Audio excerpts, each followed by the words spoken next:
And welcome back. This is episode 4 of the Dicky and Tommy Show. Coach, congratulations on your win last week against Charlottesville. What are some takeaways from that game? We got to continue to work and get better at football. What does Fluvanna bring to the table this week? A very dynamic receiver, tight end. They have a couple of really good running backs, a good quarterback. I think their biggest attribute this week is that they've lost 2 in a row, and whenever it's like a wounded animal, you always got to be careful. At this point in the season, what letter grade would you give your team to evaluate them? A letter grade. I think we're getting better each week. I'm not going to give us a grade right now. I'm going to give us where we started from until we are right now. We've been showing improvement, so I think if we continue on that path, we should be okay. What are some of the key differences between the team a few weeks ago to now? I think just more cohesive, doing what we need to do on offense, everyone doing their part, understanding that the team is what comes first. All right, you talked about improvement, and during the first half in the game on Friday night, you held the opponent to 2 yards negative total offense by my count. Yeah, Charlottesville, they have a lot of work to do. They weren't very good, so we went out and did what we were supposed to do and expected to do. The biggest thing is we got to keep getting this thing fine-tuned. Hopefully win the next 3 games and get into the playoffs hot and healthy. Well, you did good for me because I picked a trifecta last week, and that was that you'd have a running back over 100 yards, you'd have a receiver who between special teams and receiving awards would have over 100 yards, and your quarterback would have over 100 yards, and they did it in something like 7 plays. Yeah, we didn't run many plays in the first half. I think we ran 12 plays total. So we're very efficient, obviously, and it was kind of nice. Everybody got to play some on Friday, and that's always a blessing when you can get that accomplished. Did you see the improvement in the defense that you were talking about? We did, yeah, we did. So we put pressure on them. We were sending 5 a lot there in the first half, so I think that showed. We got, 3 or 4 sacks there, maybe more, and I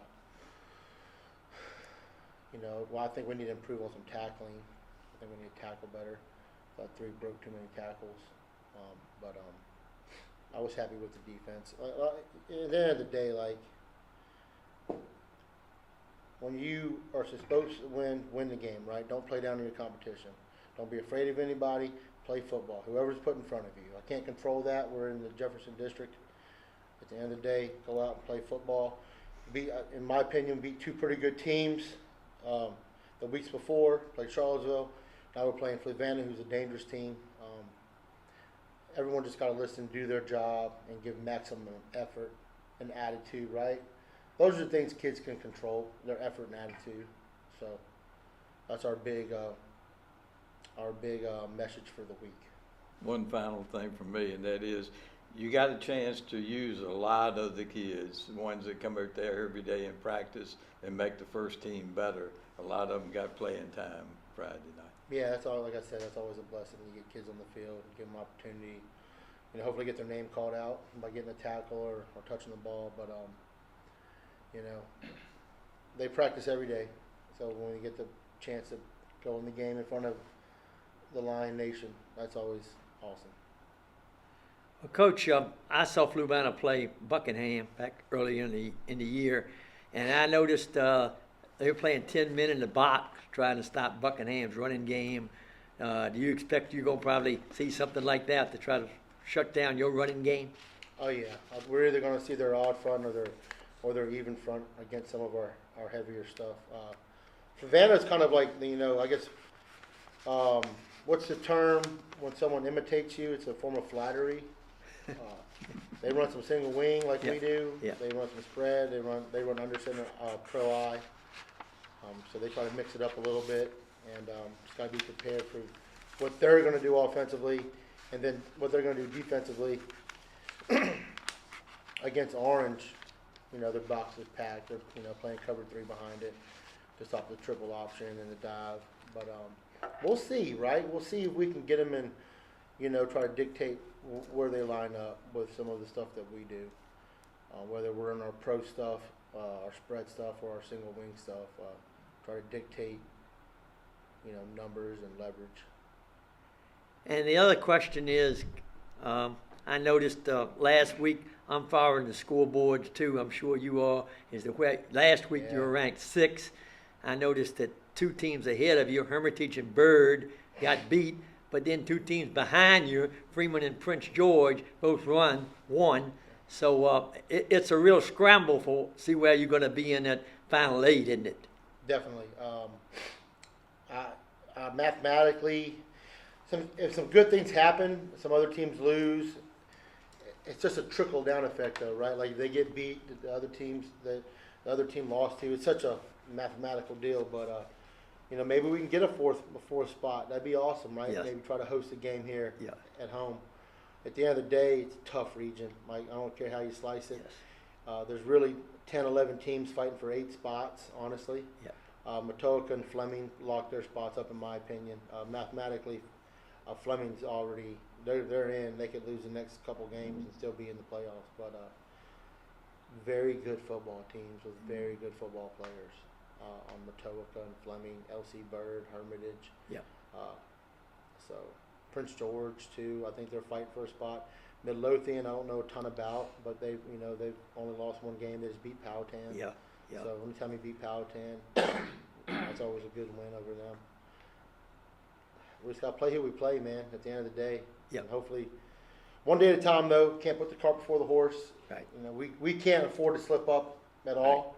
We could go, if we lose another one, we're more than likely not going to get in the playoffs. So, in my mind, in the team's mind, every Friday is a playoff game, and we have to approach it as such. Coach, change gears on you a little bit here.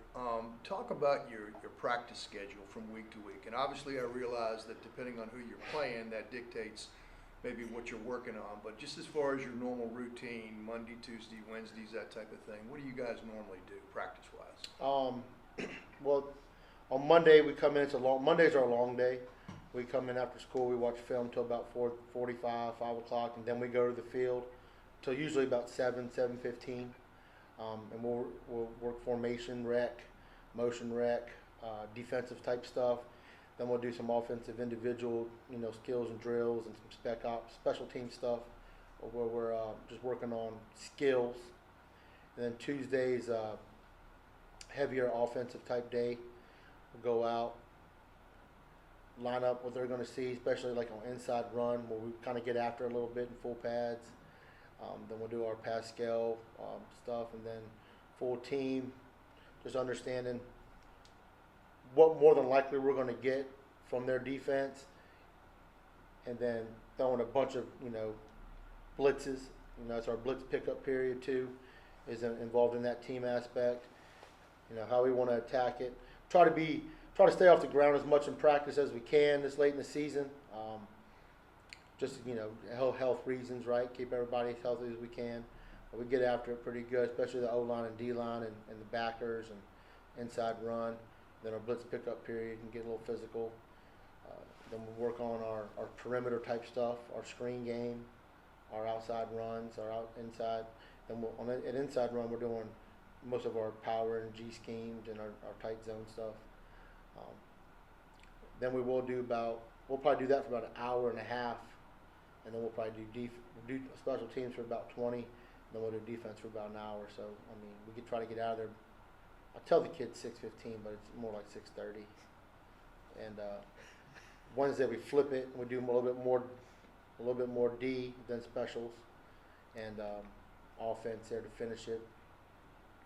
Thursdays, we got the scripts, and as long as I run Thursdays a little different. I don't just go out and do plays and then defense. Like we run it like a game, so I don't do a coin toss, but we go out, we do kickoff, then we go defense, run some plays, then we'll do punt return, then we'll go offense, and then either we'll score and kick an extra point, or we'll do a field goal, or you know, a little whistle. We can do like, you know, we turn the ball over. We got to do a quick turnaround, transition, get back on D. That way it kind of simulates what the game's like with our scout offense running the other team's offense and our scout defense running their defense. So we usually, I try to keep it high pace. You know, most people think it's a walkthrough. It's not a walkthrough. Like we're running through like our game script and game situation type stuff. You know, we'll throw in there a 2-minute drill. We'll throw in there, all right, we need to get 2 first downs and take a knee in different type of situations, and some third and long stuff too, both offensively and defensively. So just try to, you know, biggest thing is teach the young men football in general, like teaching them a football IQ, understanding situations that they might be faced with. I've done fair catch free kick a few times, but they look at me, they don't know. No one knows what that is anymore, so I haven't seen one in a long time myself. I saw one in the NFL about 5 years ago, but not many people know that rule. So just understanding the rules of the game and like transitioning on and off the field from O to D to special. So that's what we do on Thursdays. And then Friday, team meal, chapel. We have chapel on Tuesdays after practice at 6:30. We have a big team chapel up here in the library, which is really nice. We have guest speakers and food's provided. That's really nice. We've been doing that this season.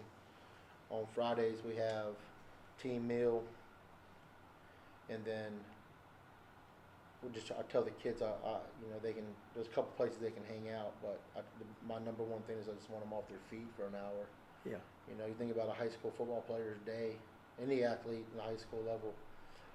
In the NFL, they're in hotels. They sleep in nice soft beds. They you know, have 2 really nice meals. You know, if they're playing at 1 o'clock in the NFL, they have a really nice breakfast and a snack, and then they go to the stadium. Same in college, right? Yeah. In college, they don't have class on Fridays. Like we traveled on Fridays, and you know, we would have a nice breakfast, maybe some special teams, some meetings here, a really nice pregame meal, and just a lot of, you know, rest time, eating, relaxing, and then going and, you know, playing. High school athletes, they're up at 6 a.m. getting on a bus or driving to school. They're Yeah. in class for 8 hours. And then we have another 3 hours in between before we go play a football game. So, I mean, that's a really long day if you think about it. Yeah. They're in school and awake for 12 hours before they go actually play a football game for 3 Right. hours. So it's a long day for student athletes, especially on a Friday night. So my big thing is to get off your feet and relax for at least an hour. A mandatory nap time, I call it, you know. So.